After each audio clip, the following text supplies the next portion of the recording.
You'll be handling the entire reconciliation workflow going forward. That's what he said. No preamble, no warning, just that. Like he was handing me a memo about the new coffee filters. I was still chewing a bite of bland cafeteria lasagna when the words dropped out of Trent's mouth like loose change from a ripped suit pocket. The new VP. Hair too gelled, shoes too shiny, and a PowerPoint addiction that could qualify for rehab. 10 minutes into the all-hands cost optimization meeting when he announced it, like my entire team had been a clerical error he was finally correcting. We're sunsetting the reconciliation unit. But Marla here's got 15 years of institutional knowledge, he said, gesturing to me like I was a feature of the building. She's a rock star, a real team player. Rock star? I haven't taken a full lunch break since Obama's first term. But sure, let's go with rock star. Across the room, Brenda's hand stopped mid-highlight over her audit binder. Julian, my newest hire who still believed in things like performance reviews, went ghost white. No one spoke. They didn't have to. We all knew what it meant. They were gone, effective immediately. And I was the poor bastard inheriting their workloads. No raise, no bonus, just a thank you for your flexibility. Trent beamed like he'd handed me a gift card, not a burning building. I smiled, because here's the thing. I knew right then what I was going to do. I'd been used before, passed over, piled on, painted over. But this time, this time I was going to leave a crater. And if this story hits a nerve, if you've ever been the duct tape holding chaos together while they handed out balloons to the arsonists, do me one favor, hit that subscribe button. I'm gunning for my first 10K subscribers, and every click is a middle finger to every Trent out there. Anyway, back in the meeting, Trent moved on. Something about Q4 projections. I didn't hear a damn word of it. I was too busy watching his mouth move while mentally packing my digital go bag. You know that quiet moment in a heist movie when the hacker's already in the system and the guards don't know they've been robbed? That was me. I was already archiving, already cataloging. They thought they were saving money. What they were really doing was detonating the only person who knew how the money worked. I had every audit report from the last 10 years, custom templates, macros, red flag protocols, vendor history footnotes buried deeper than Jimmy Hoffa. My team didn't just balance books. We played financial triage on a quarterly basis to make sure these clowns didn't get torched by the IRS or faceplint during investor reviews. Now, I was alone. With everything. I kept smiling. Trent kept talking. The room stayed frozen in that surreal, too-quiet office tension, the kind that buzzes behind your teeth like an oncoming migraine. He wrapped the meeting with a nauseating, "Let's keep pushing forward," and left like he'd just awarded me a trophy. I stood there a moment longer, watching the Zoom window close, the echo of false praise still ringing in my ears. Then I opened a new document. I titled it, "For When They Panic." Arla showed up Friday morning like nothing had happened. Cardigan pressed, hair twisted up in the same no-nonsense bun she'd worn since 2009, and a travel mug that said #1mom, even though her kids were grown and living in different time zones. She walked past the glassed-in offices, where managers pretended not to notice the carnage they greenlit the day before. No one made eye contact. No one dared. Her desk looked the same. Something fundamental had changed. She booted up her computer, opened the master reconciliation workbook, and hit save as. Not to the shared drive. Not to the finance folder. She named it, Final Binder Personal Copy XLSX, and tucked it deep into a password-locked folder buried in a flash drive she kept under a post-it in her drawer, labeled Holiday Recipes. Trent could walk in with a subpoena, and he'd still be searching by Labor Day. Arla spent the morning documenting everything. Every invoice format, every reconciliation cycle, vendor-specific quirks, who to call when the Oracle system hiccuped and claimed the same $18,000 twice. She wrote like she was preparing for the rapture, and nobody else had a map. She did not tell anyone. They hadn't earned the blueprint. By lunch, she had 37 pages of bulletproof SOPs, peppered with footnotes like "Don't trust Q2 numbers from 2021, the VP manually altered them for optics." And red flag, vendor #1643 always submits padded invoices during audit weeks. Auditors flagged this 3 times. CFO ignored. Little landmines she knew the auditors loved to trip over. Normally, she'd correct them quietly, fix the books, protect the company. But she was done being the invisible cleanup crew. In meetings, she smiled, nodded, wrote things like, "I'll look into it and thanks for the update," even when what she meant was, "You absolute buffoon, you just approved a $42,000 mistake with your initials on it."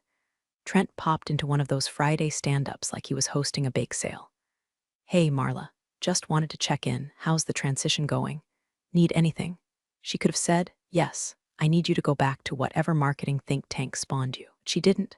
Instead, she gave him the same dead-eyed smile she used for malfunctioning printers and said, "All good. I'm keeping things steady." He nodded like a golden retriever who'd been told he was a good boy. "That's what I like to hear." She watched him walk away and thought about how easily people like him dismissed the groundwork as background noise. The reconciliation team had been the skeleton of this operation, unseen, taken for granted. God help you if it snapped. By Monday, Marla had started a second document. This one was titled, "Questions Auditors Usually Ask DocX," and every time someone forgot to loop her into a vendor adjustment or skipped recon protocol, because we've always done it that way, she logged it. Not to fix it. To remember. She began practicing silence like it was a weapon, nod through meetings while mentally counting the unfiled reports that were supposed to be uploaded weekly. She stopped reminding people, stopped saving them from themselves. It didn't take long to notice. No one else had any idea what her team actually did. Not the cadence, not the tools, not even where the reports lived. Half the files were on her local machine because Brenda didn't trust cloud storage, and the other half required login credentials that expired monthly. No one even knew the password schema.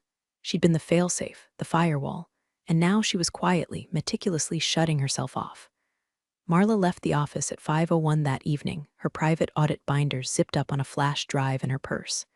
She passed Trent in the hallway. He smiled again. She smiled back. But this time, it wasn't fake. It was surgical.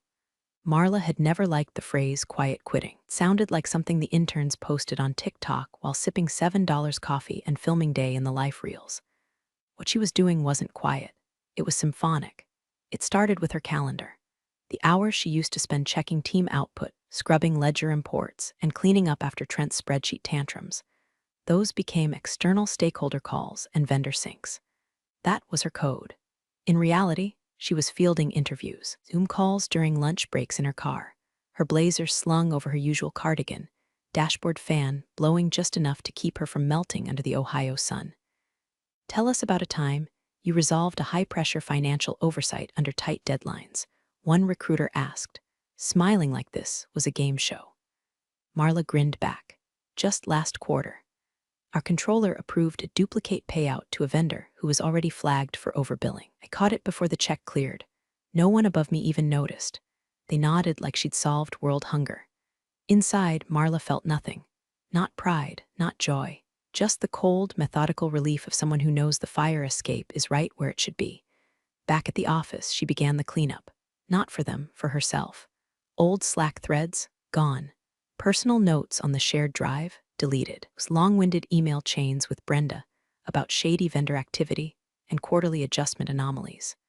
Archived to a personal Gmail, then scrubbed from the company servers. She ghosted herself 1 kilobyte at a time.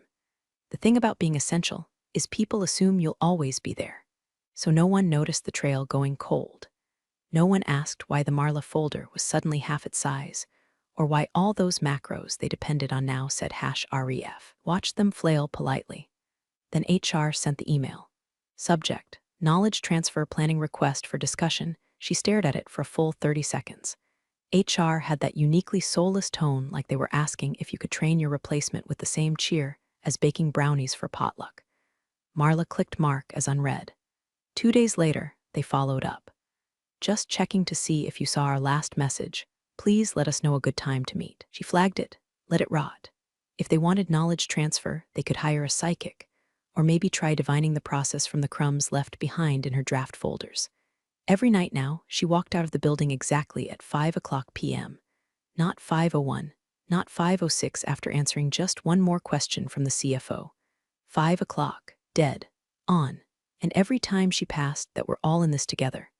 Poster in the hallway, wanted to staple her resignation letter to it just for the poetry.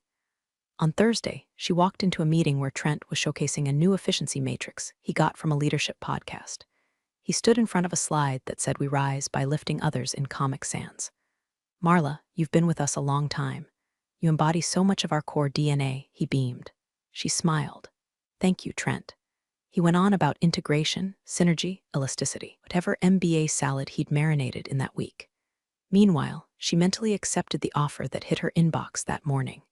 Better title, more money, a boss who used please like a verb and not a threat. The world around her kept spinning its shallow corporate theater. But Marla had already left the building. All that was left was her shadow, and even that was starting to fade. It was a Tuesday morning when the CFO stopped by her desk with a coffee-stained mug that read "I excel at Excel" and a casual tone that didn't match the stakes of the conversation. "Hey, Marla, just touching base. Audit season's creeping up. Everything on track?" She didn't even look up from her screen. "Absolutely," he nodded, sipped his coffee like it didn't taste like printer ink and denial. Then he wandered off, confident that the woman who'd quietly saved his ass year after year would do it again. Just like always. Except not this time, because Marla had already accepted a new offer. Salary bump, fewer hours, an actual assistant, a boss who started emails with "hi" instead of "per my last request." She was gone, not metaphorically, not emotionally, contractually. Her last day was exactly 2 days before the audit. Tick, tock. Back on her screen, central audit folder looked fine. Neat, organized, calm like a pond right before it's poisoned. But that folder was a ghost.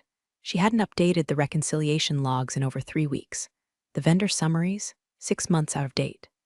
And the financial controls checklist, the one auditors usually asked for first, was filled with placeholder text she'd written in a fit of sarcasm. Definitely not where the fraud lives lol. File alone was worth her entire severance package in karmic value. Of course, her private version was flawless. Updated nightly, stored on a fireproof SSD in her bag, labeled "Not Your Audit V2." She spent her afternoons watching the company float deeper into the fog, completely unaware their compass had already walked out the door in orthopedic flats and a cardigan with loose buttons. They had no idea. The fire was already smoldering beneath them, just hadn't smelled the smoke yet. And Marla, she stood there like a forest spirit, watching it all from a distance, calmly holding a box of matches. There was a strange beauty in it, the kind you feel right before a thunderstorm, that pregnant silence when the world doesn't know its seconds from being torn wide open. Trent breezed by later that day. "Hey, Marla, mind if I add you to a client call Thursday about their year-end questions? Won't be available then," she said without blinking. "Oh," he tilted his head like a confused pug. "I have prior commitments." He laughed awkwardly. "Busy season, huh? Appreciate you holding the fort." And still, he didn't ask. Didn't notice. Didn't know that was the thrill of it. She could have screamed "I'm leaving in 11 days" into the break room microwave, and no one would have noticed unless it affected the coffee supply. Could have tattooed her resignation on Trent's forehead, and he'd still ask if she could hop on just one more data scrub next week. The documents remained untouched. The reports untouched. The trust unshaken. That night, as she zipped up her bag and shut down her machine, she paused to look at the dry erase board across the hall. Someone had drawn a crude rocket ship and written, "Auditors incoming." Let's blast off. She smiled, shut off the lights, and walked out, knowing the countdown had already begun, and they were heading for a launch with no navigation, no coordinates, and no Marla. Just a smiling VP, a clueless CFO, and a central folder full of fiction. Marla timed it down to the hour. 2 weeks and 2 days before the audit, she drafted the email. No dramatic subject line, no teary manifesto, just "Notice of Resignation, Marla Dorsey." One paragraph, effective 2 weeks from today. Thank you for the opportunity, etc., etc. Signed with the kind of clinical precision usually reserved for surgery or war. She clicked send at 9:03 a.m. By 9:09, the building was whispering. Not loud, not frantic, just the soft, incredulous buzz that floats through cubicle farms like pollen. "Marla's leaving?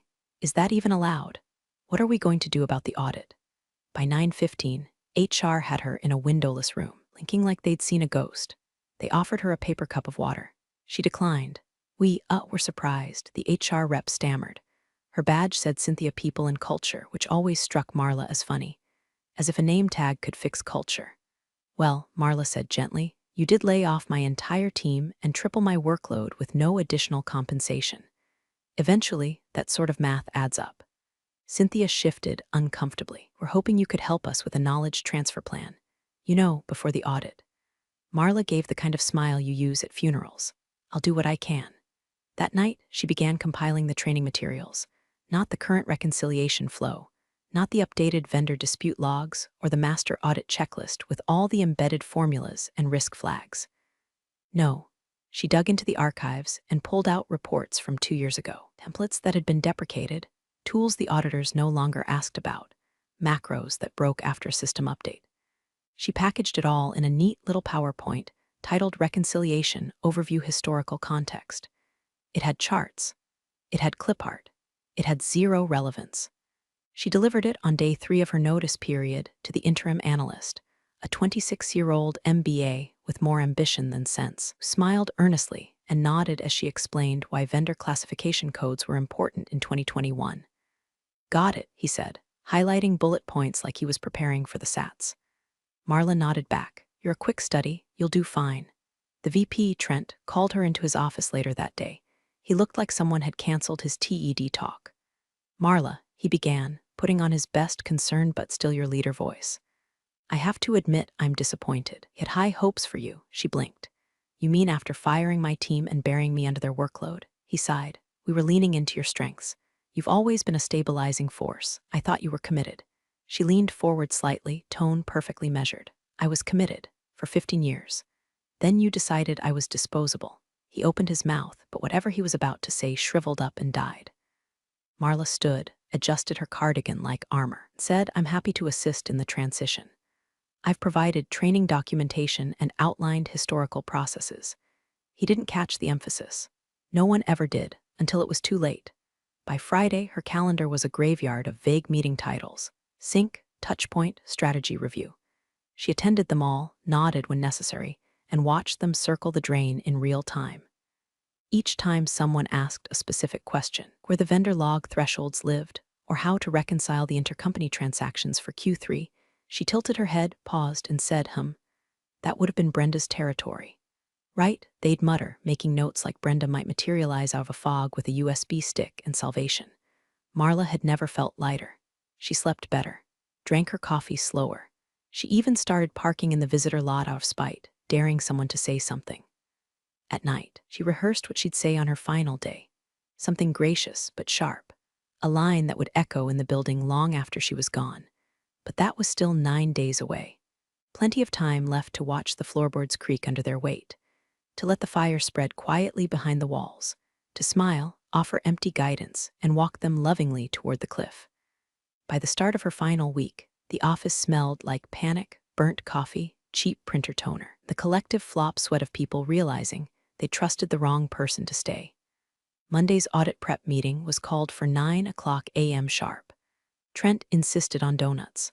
Marla arrived at 8:57 with a fresh notepad, a pen that didn't work, and a facial expression so neutral it could have passed for Buddhist enlightenment. She took a seat near the door.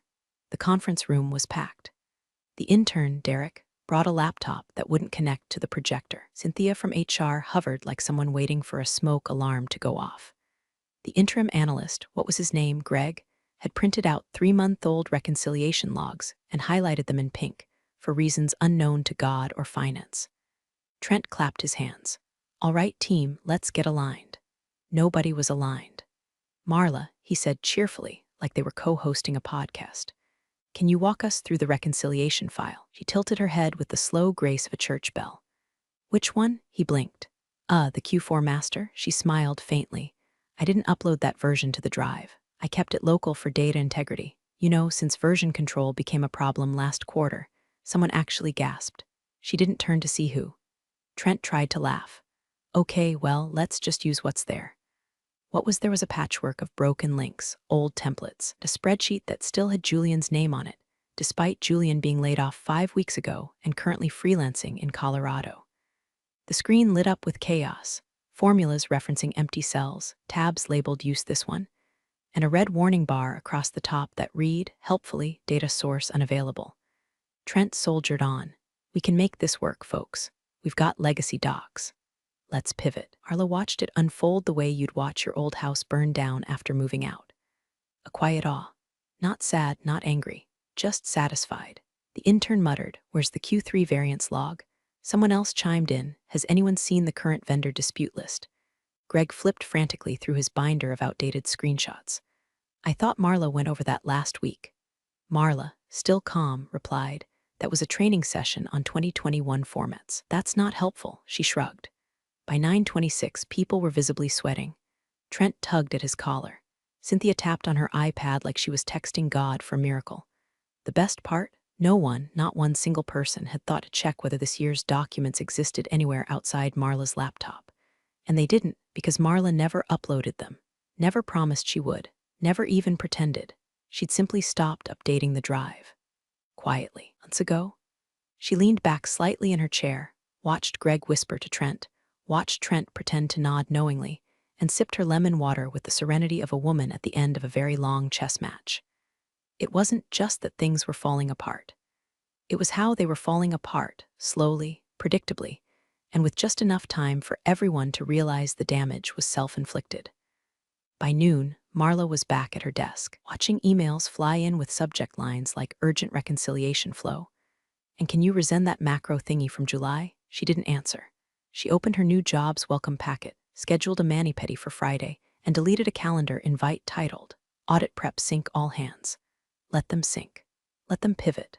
Let them dig through the rubble, chasing shadows of files that never existed. Marla was done saving them. She was already halfway out the door. They were just now noticing the house had no floor. Audit day hit like a freight train full of overdue invoices and karma. Marla arrived early, not out of loyalty, but to savor the spectacle with front-row seating and an iced coffee she sipped like champagne. She wore a navy blue blouse, subtle makeup, and the detached smile of someone attending an ex's wedding just to confirm the bride looks nervous. By 8:47 a.m., the auditors were in the building, three-person team from a third-party compliance firm with clipboards, stern faces, and the emotional range of tax law. One of them even brought a suitcase that clicked open like a hitman's rifle case. Inside, laptops, flash drives, checklists printed in 8-point font. The CFO came down in a rush, sweating through his collar. "Let's make this smooth and efficient," he barked. "Everyone be responsive, be clear, and let's put our best foot forward." Trent nodded like a bobblehead in a convertible. "We've got this." They did not got this. Within the first 15 minutes, the auditors found 3 missing vendor confirmations, a duplicated purchase order, and an account labeled MISC EXBTBD that hadn't been updated since August.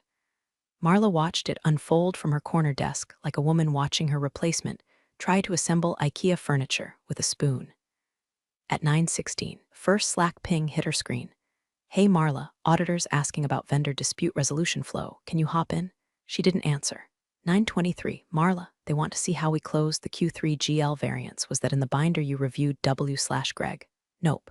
9:31, "Need you in conf RMB ASAP." CFO's asking. She closed Slack. Then she opened her resignation confirmation email. Read it twice, sipped her coffee, smiled.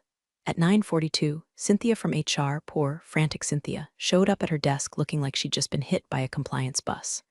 "Marla, could you please step into the conference room? They're asking questions only you can answer." Marla powered down her screen with deliberate calm. "Oh, I'm afraid I clocked out 10 minutes ago. But it's still morning. My final day ends at 9:30 a.m. sharp, as agreed," she said, standing and sliding her company badge across the desk like a poker chip. "Anything after that? Voluntary." Cynthia blinked. "The auditors will need to work with the team," Marla said, stepping into her coat. "I've done my part." Down the hallway, she could already hear the CFO raising his voice. Something about how the hell does no one know where the 940 templates are, followed by the satisfying sound of Greg attempting to explain a pivot table using interpretive grunts and hope. Marla passed the glass conference room just as an auditor gestured at the screen and said, "This entry is dated February 31st. That's not a real date." She didn't break stride.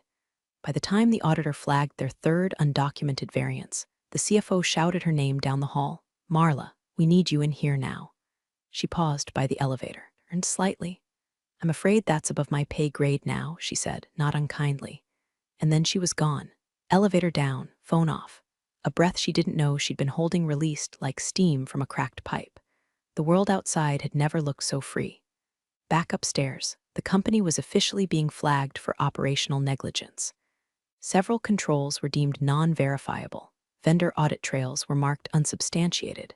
And Trent, man who once used synergy to justify gutting her department, was now flipping through 3-month-old spreadsheets while explaining, "This used to work when Marla was here."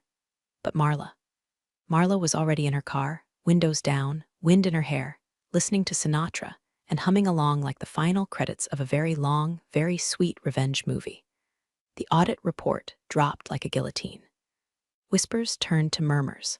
Murmurs turned to boardroom screams. By the end of the week, the entire fifth floor smelled like scorched reputation.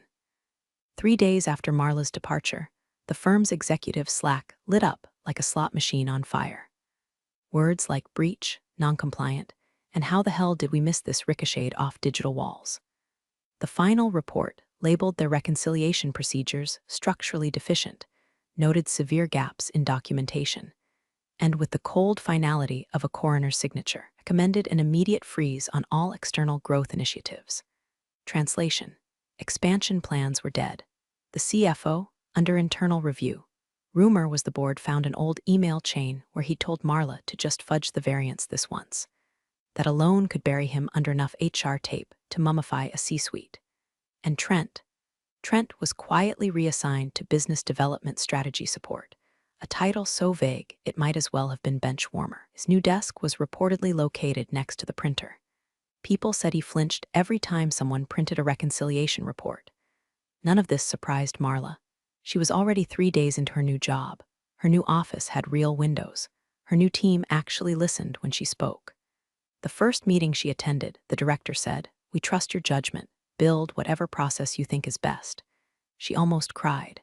Instead, she nodded once, opened her laptop, and set up systems in 6 hours that would have taken her old company 6 months and 4 breakdowns. On Wednesday, they delivered her welcome package. Personalized mug, company fleece, a card signed by her entire department. One note read, "Finally, someone who knows what she's doing." By Thursday, the CEO swung by her desk just to say he'd heard great things already. She didn't blush, didn't stammer, just smiled and said, "Plenty more to come." That was that. The chapter was closed. No leftover bitterness, no night sweats, just a clean, quiet satisfaction until Friday. She was eating lunch, turkey wrap, kettle chips, sparkling water when the notification popped up. LinkedIn, Trent B. has requested to connect. She stared at it for a full 20 seconds, fork suspended midair. His profile banner still showed him grinning in front of a chart with arrows going up. Message: would love to stay in touch. Hope you're doing well. Smiling face with smiling eyes. She clicked ignore. Paused, hovered over the ellipsis. Then clicked block. No message, no comment. Just a clean digital severing, smoother than any exit interview, sharper than any resignation letter. Because some bridges deserve to burn, and in their light, you finally see the road ahead. You're the real stars of the corporate jungle. Thanks for watching. Hit subscribe, or I'll flick the switch on your old cubicle memories.